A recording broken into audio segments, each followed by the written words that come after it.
Jonlarim, bo'rsizlar, o'rsizlar, omonsilar.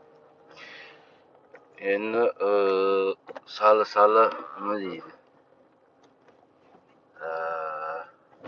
Qalig'i gapiraman. Savollarim bu mana shu qalig'larga. Men bilmayman endi meni qalig'larim qanoq tushunadi, tushunmaydi bu narsani. Lekin men mana shu qilayotgan mana shu videomni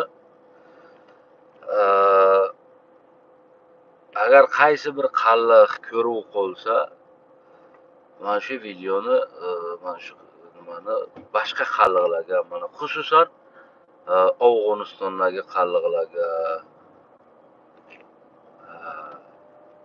boshqa joydagi qalliqlarga mana shu videoni yetkazishini so'rab qolaydim.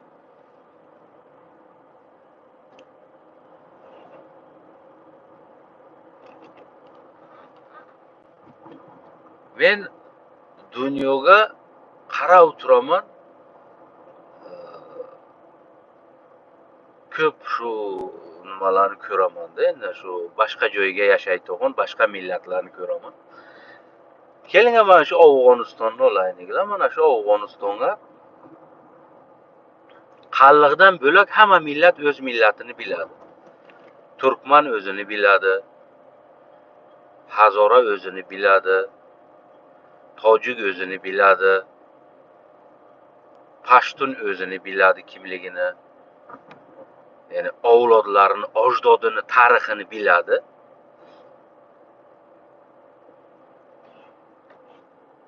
Yana qolgani Baluch o'zini biladi. Shu nima bo'lsa o'sha Afg'onistonga millatlar o'zlarini kimligini biladilar. Yana avlodlari kimni, mana shu qaysi millati, uni nimadi. Mana shu narsani hayda jonim o'laysinga. Mana shu narsani biladi. O'z millatini biladi. Nega qalliq bilmaydi o'z millatini? Nimaga? Qalliqligini bilmaydi. Mana shuni sababi nimada? Nima uchun Afg'onistondagi qalliqlar o'zlarini o'zbek deydi? O'zi asl o'zbek, bu o'zi turk millatlarini bir millati. Lekin bular 92 ta urug' bir o'zbek bo'lgan degani bu yolg'on narsa. Chunki hech bir 92 ta urug'dan bir millat chiqmaydi. Maksimum 4-5 urug'lar birlashib o'sha bir o'zbek millatini tashkil qilsalar, o'sha bo'ladi. Lekin aniq ma'lum o'zbek urug'i qaysi urug'dan kelib chiqqani aniq, hammasi kitob, dokument, hamma narsasi aniq turgan.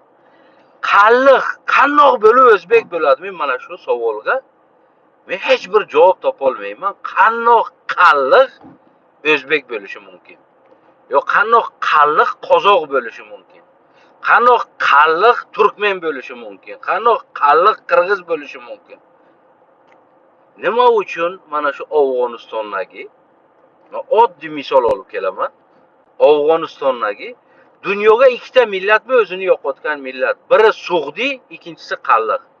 Ikkita eng ko'hna mana shu xalq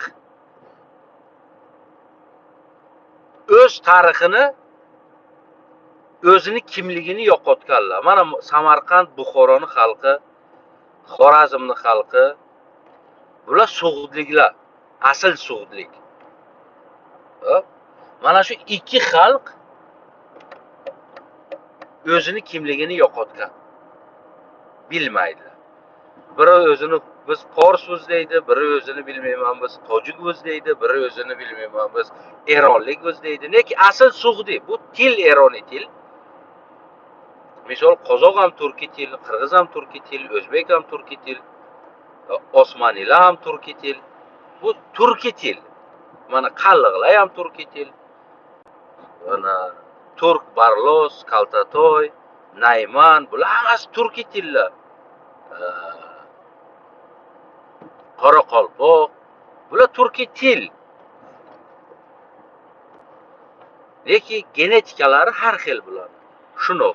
Lekin savol menga shu, nima uchun So'g'di millat bilan Qalliq millat ikkita O'rta Osiyoni ko'hna xalqi bugun o'zlarini kimligini bilmasdan biri o'zini o'zbekman deydi, ikkinchisi o'zini tojikman deydi, uchinchisi o'zini qozoqman deydi, to'rtinchisi o'zini qirg'izman deydi. Nima uchun o'zligini yo'qotganlar? Mana shu savolga kim javob topa oladi? Bordi qalliqlar. Yo bizda o'sha o'tganlarimiz, kattalarimiz arzon sotildilar u yo bu millatga. Arzon sotildilar. Nima bo'ldi? Nima uchun biz qalliqlar o'z qalliqligimizni, o'z tarix bir taga beramiz, olib ketadi. Bizni tarixini nomida ular bizlarmiz deb o'zini yashatadi va biz qalliqlar bularning orasiga qolib ketamiz. Mana shu savol. Mana shu Afg'onistondagi qalliqlarga savol. Afg'onistonni men gapirgan o'sha videolarni ko'pini ko'raman. Mana men gapirib o'tdim, mana shuni ham eshitayotgan bo'lsalar o'sharga. Mana shu gapirishimiz agar yaqin bo'lmasa bir-birimizga, mana o'xshamasa, yo bu boshqa gapiradi, men boshqa xil gapiraman. Yo meni gapirishim boshqa deb agar shu nima deydi, o'risiga mana shu dialektimiz agar o'xshamasa aytsin. Men Afg'onistondagi borgan mana bugungi o'sha biz o'zbekmiz deyotgan propaganda ketayotibdi. Mana shuni men ko'p shularning tarixlaridan aylandimki, qardan burga borganlar shular, qandoq borganlar bular deb men shularni ko'p kovlayotdiman hozir. Men bularni hammasini qarab topib bo'ldim. Bu uchun ham bir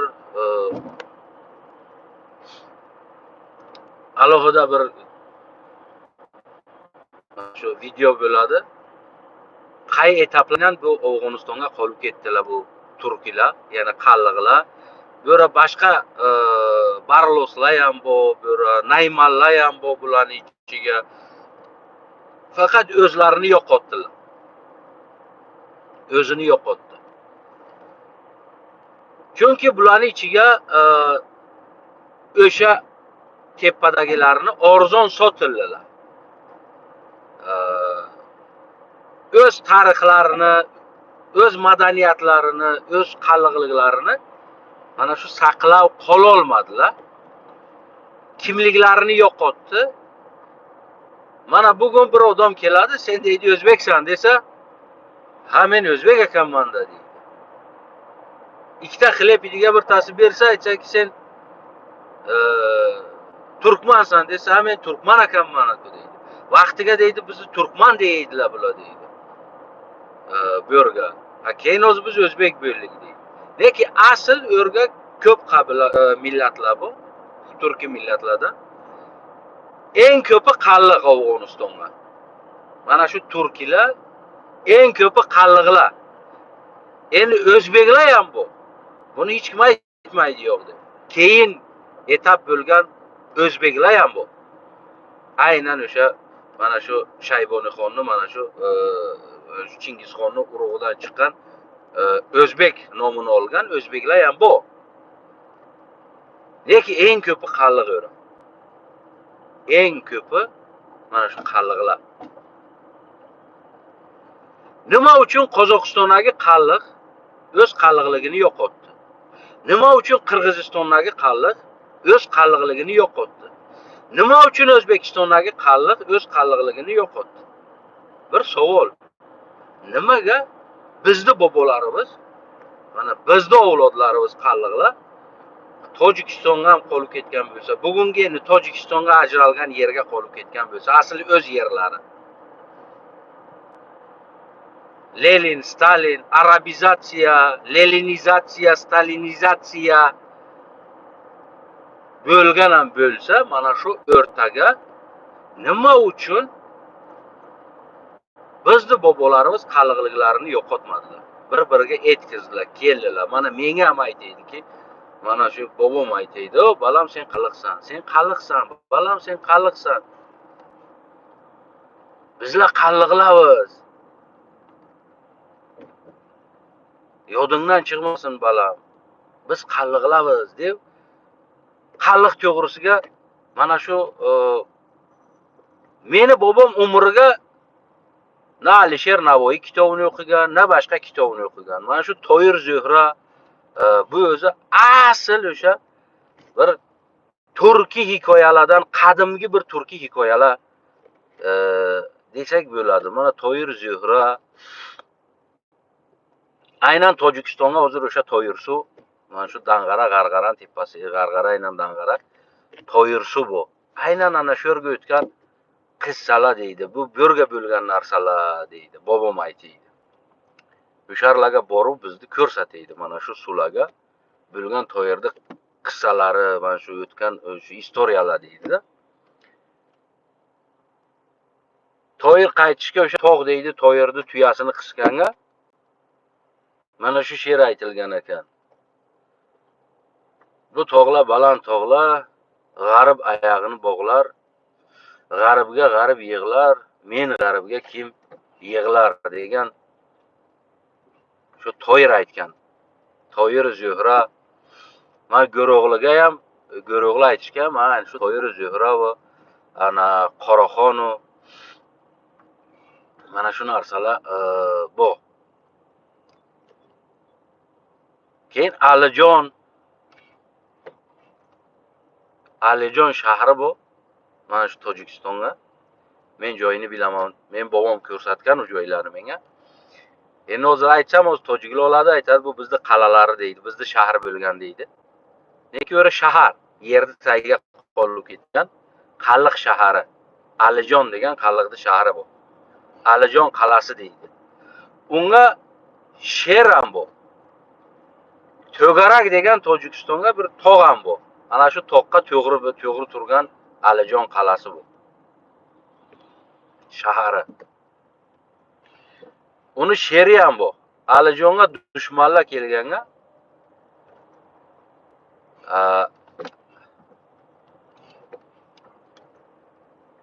o'sha urush bo'lganga o'sha Alijon askari o'sha bir urushkichi To'garakdan yordam kutganda o'sha chenga keladi deb.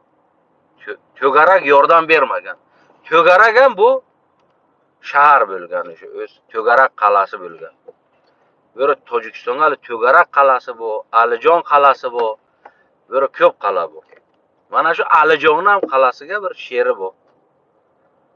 Allalar ovga chiqsam otim qashqa, belimga balxi pichoq, baxti boshqa. Alijon qal'asidan to'kildi tosh, boshimga o'ynar qilich, ko'zimga yosh. To'garakka qarasam ko'p qarindosh, qarindoshdan foyda yo'q, jon otadosh degan ekan. Qalliqni she'ri, qalliqni g'azali ko'p. Nima uchun bu chenga davr qolib ketmagan? Chunki bizni o'tganlarimiz salgina ham bo'lsa meni bobom mana shu narsalarni bizlarga aytib, bizlarga tushuntirib, mana qalliqlar polvonlari to'g'risiga bu Mullo Safar degan qalliq polvoni bo'lgan o'sha zamoniga Afg'onistonning qaysi bir Afg'onistonning shohi Mullo Safarda aliga otidan tushgan ekan. Shoh otdan tushib Mullo Safar bilan ko'rishgan.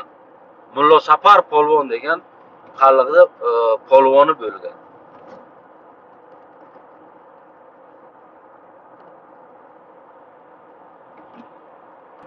Aynan mana shu Tojikistonga qalliqlar degan qishloq bu, mana shu hozirgi Temurmalik rayoni, Alin Sovetskiy rayoni bo'lgan. O'sha bir 6 kilometr toqqa chiqqanga qalliqlar qishlog'i bu.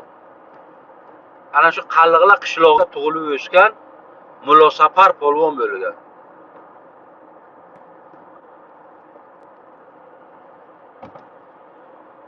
o'sha zamoniga Mullo Safarga haykal qo'ydirgan Afg'onistonning shohi. Afg'onistonga haykal qo'ydirgan, pamyatnik qo'ydirgan. Mullo Safarning haykali. Mullo Safar arqasi yerni ko'rmagan polvon bo'lgan.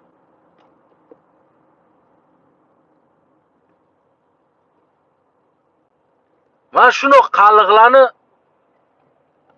tarixini yig'madilar. Yozmadilar, yig'madilar. Qalliq mana shu suhbatlari, gaplari, tarixlari meni yodimga sal qolgan. Meni bobom ko'p aytib o'ltiraydi qalliq tarixidan. Mana shu bobomlarni o'ltiraydim, endi mayda edim, qalliq tarixidan ko'p aytaydi. Qalliqni kimligi borligini, qara borligini ko'p aytaydi. Men hammasi bir mingdan ko'p she'rlari bor edi. Mana shu g'azallari, mingdan ko'p g'azali bor edi. Meni yodimdan chiqib ketgan, ko'p aytgan. Hali yodimga tushsa endi sal birontasini aytaman.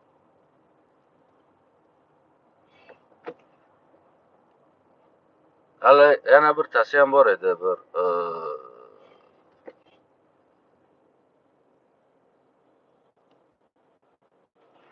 qidiray desam bir narsa yo'q, boray desam ovul yo'q degan bir she'rlari ham bor edi. Endi buni hammasi yodimdan chiqib ketgan. Birta ikkitasi qolgan yodimda. Mana shu savol sizlarga Afg'onistondagi qalliqlar. Nima uchun Afg'onistondagi turkmanlar o'z turkmanligini yoddan chiqarmadi? O'z tarixini yoddan chiqarmadi? Nima uchun Afg'onistondagi balushlar, hazoralar, boshqa millatlar, hozir desak turkman desak aytamiz, qay turkmanning davlati bu, turkman davlati o'sha davlatga asos solib yodlaridan chiqdi deydi. Yodlaridan chiqmadi. Lekin savol sizlarga, yo'ra baluch bu, boshqa bu, hazora bu, bularning ham davlatlari yo'q.